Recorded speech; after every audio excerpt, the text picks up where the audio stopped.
रहीम अस्सलाम वालेकुम। आज 23 फरवरी बरोज मंगल हम बात करेंगे मरियम नवाज लीगी क़यादत का खूनी मंसूबा कैसे बेनकाब हो गया और सबसे अहम सबूत सामने आ गए हैं। इसकी तफसील को आज के वीलॉग में आपके सामने रखेंगे और हम बात करेंगे बिन सलमान की जानिब से पाकिस्तानियों के लिए बड़ी खुशखबरी क्या है और मोहम्मद बिन सलमान पाकिस्तान में कौन सा बड़ा प्रोजेक्ट लॉन्च करने जा रहे हैं, उसको भी आज के वीलॉग में डिस्कस करेंगे। अगर आपने हमारे चैनल को सब्सक्राइब नहीं किया, सब्सक्राइब कर लें और आपके कोई सवालात होते हैं तो कमेंट सेक्शन में आप अपने सवालात भी पूछ सकते हैं। हम बात कर लेते हैं मोहम्मद बिन सलमान के उस प्रोजेक्ट की जो यकीनन जो है वो पाकिस्तानियों की तकदीर बदल के रख देगा। मैं आपको बता दूं, जब से फॉरेन पॉलिसी की बात आती है तो इस गवर्नमेंट की जानिब से, वफाकी हुकूमत की जानिब से, फॉरेन ऑफिस शाह महमूद कुरैशी की जानिब से वो काविशें सामने आई कि जो यकीनन पहले हमें देखने को नहीं मिलती थी और दूसरे ममालिक के साथ, खास तौर पर अरब ममालिक के साथ जिस तरह ताल्लुकात को इस्तवार करने की कोशिश की गई और चीजों को आगे बढ़ाने की कोशिश की गई, खास तौर पर जब कर्जे लिए जाते थे,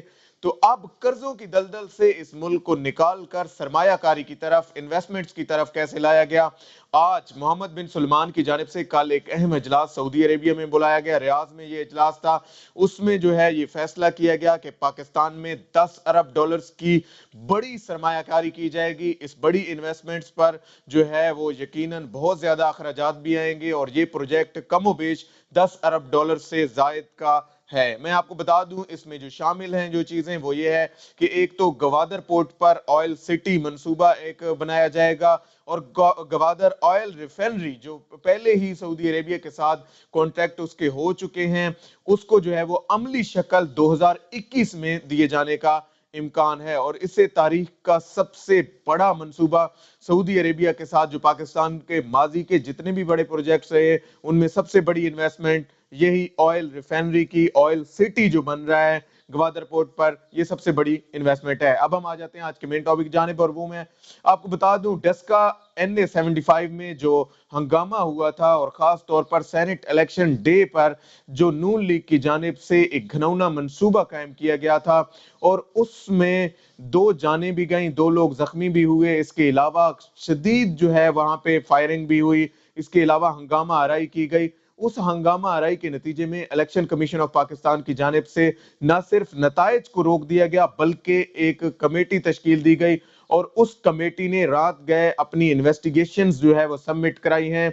उसमें बड़े बड़े इंकशाफात सामने आई हैं और सबसे अहम बात आपको बता दूं कि जिस शख्स ने ये कत्ल किए और जिस शख्स ने इन 2 लोगों की, मासूम लोगों की, डस्का के इन मासूमों की जान ली है, उसका नाम जावेद भट्ट है। और उसने सबसे बड़ी बात यह है कि मरियम नवाज के साथ वो जलसे में मौजूद था। उसकी फुटेजेस भी आना शुरू हो गई हैं, आप सोशल मीडिया पे और बाकी जगहों पे उसकी फुटेजेस भी देख सकते हैं कि कैसे वो शख्स जो है वो उनके साथ पार्टी मुहिम में मौजूद होता है और उसी शख्स पर इनके मर्डर का जो है वो एलिगेशन है कि इस शख्स ने जो है वो कत्ल किया है। इसके अलावा उसके साथ एक और शख्स भी मौजूद था जिसका नाम जावेद भट्ट है, वो भी मौजूद था। ये और सब लोग जानते हैं कैसे भट्ट फैमिलीज जो है वो सियालकोट में कितनी मजबूत है और उनका नून लीग के साथ माजी में कितने बड़े लेवल पर इत्तेहाद रहा है। और इसकी एक मीटिंग का भी इन्वेस्टिगेशन में इंकशाफ हुआ है जिसकी सरबराही राना सनौला कर रहे थे, उसमें भी ये दोनों अशखास भी मौजूद थे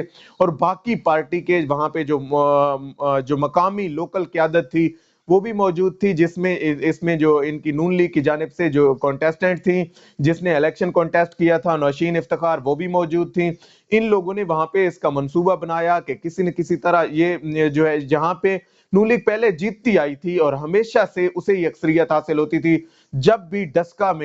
जो सियालकोट की तहसील है वहां पे हमेशा से जो है वो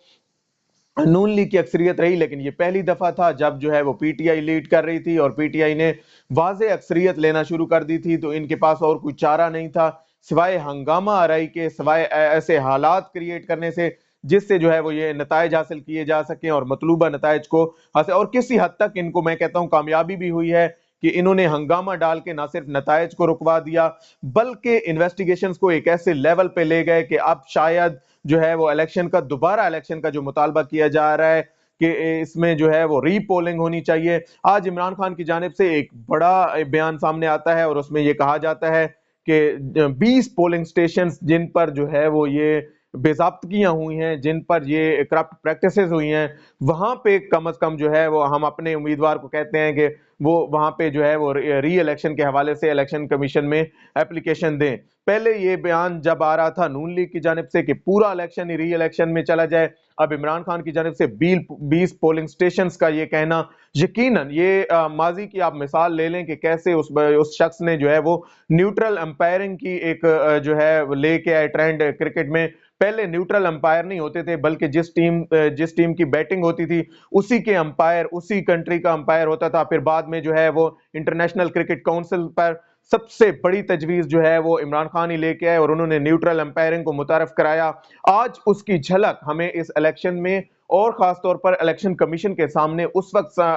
नजर आई जब उन्होंने, हालांकि ये लोग जीत चुके हैं वहां पे 20 पोलिंग स्टेशंस में, ये लोग लीड कर चुके हैं, उसके बावजूद उन्होंने अपनी पार्टी के उस कैंडिडेट को कहना कि आप एप्लीकेशन दें कि ये वहां पे जो है वो री इलेक्शन हो और दोबारा से जो है वो इलेक्शन कराए जाएं। दोबारा से इलेक्शन में कुछ भी हो सकता है, लेकिन इतना बड़ा रिस्क लेना यकीनन इनके कॉन्फिडेंस को जाहिर करता है, इनके एतमाद को जाहिर करता है कि कैसे ये लोग जो है वो अब मुकम्मल तैयारी के साथ हैं। इस हवाले से चीफ इलेक्शन कमिश्नर सिकंदर राजा साहब ने जो है वो एक मीटिंग बुलाई, उसमें रिटर्निंग ऑफिसर्स को भी बुलाया गया है और आज ये मुलाकात है। उसमें मैं आपको बता दूं कि 20 रिटर्निंग ऑफिसर्स, जिनमें से 17 ऐसे थे जिन पर अगवा का इल्जाम है कि ये लोग जो है वो अगवा हुए हैं, उनके बयानात भी इन्वेस्टिगेशन कमेटी ने रिकॉर्ड किए, जिनमें से 3 ऐसे रिटर्निंग ऑफिसर थे जिन्होंने बयानात रिकॉर्ड ही नहीं कराए, 14 ने करवाए, टोटल जो थे वो 20 थे। और कहा ये जा रहा है कि इसकी कड़ियां भी नून लीग से मिलती हैं कि कैसे उन लोगों ने जो है वो इन रिटर्निंग ऑफिसर्स को खरीदा और वहां पे अपने मकासद के लिए इस्तेमाल करने की कोशिश की गई। डीआरओ, डिस्ट्रिक्ट रिटर्निंग ऑफिसर जो हैं, उन्होंने एक रिपोर्ट भी पेश की है वहां पे। आज उस रिपोर्ट पर भी बात होगी। इसके अलावा इलेक्शन कमीशन की जानिब से आईजी पंजाब को यह कहा गया था कि आप 22 फरवरी के बाद एक रिपोर्ट भी पेश करें कि आया आपने उन लोगों के खिलाफ क्या कार्रवाई की है जिन्होंने वहां पे हंगामा आराई के सारे सरगने थे और जिन्होंने इस हंगामा आराई को करवाने में किरदार अदा किया है। आखिर आपने जो है वो क्या पेशरफ्त की और इस हवाले से क्या अपडेट है आपके पास, वो रिपोर्ट भी उन्होंने पेश करानी है इलेक्शन कमीशन ऑफ पाकिस्तान में। इलेक्शन कमीशन ऑफ पाकिस्तान जिसका मामला ऑलरेडी जो है वो कोर्ट्स में है, खास तौर पर सेनेट इलेक्शन के हवाले से एक बहुत बड़ी बहस चल रही है, उस पर हम गाहे बगाहे आपको अपडेट करते रहते हैं। जो भी समाअत हो रही है, जो भी सुप्रीम कोर्ट की हेयरिंग है, उसकी जो भी अपडेट आती है, जो डेवलपमेंट आती है, वो हम आपके सामने रख देते हैं। उसमें चांसेस यही लग रहे हैं कि मामला जो है वो ओपन बैलेटिंग की तरफ ही जाएगा। सीक्रेट बैलेटिंग से अब जो है वो हमेशा के लिए जान छूटेगी। लेकिन फिर भी इलेक्शन कमीशन ऑफ पाकिस्तान की जानिब से कुछ ऐसे तहफ्फुज़ात सामने आते हैं और उनकी जानिब से ये कहा जाता है कि इन महदूद वसाइल में जो है वो चीज़ों को आगे लेके आना, खास तौर पर ट्रांसपेरेंट और फेयर इलेक्शन कराना, यकीनन एक बहुत बड़ा चैलेंज है, जिसको जो है वो आगे चलकर इसकी मजीद वजाहत हो जाएगी। आज तक के लिए इतना ही। अल्लाह पाक आपका हामी नासिर हो। पाकिस्तान जिंदाबाद।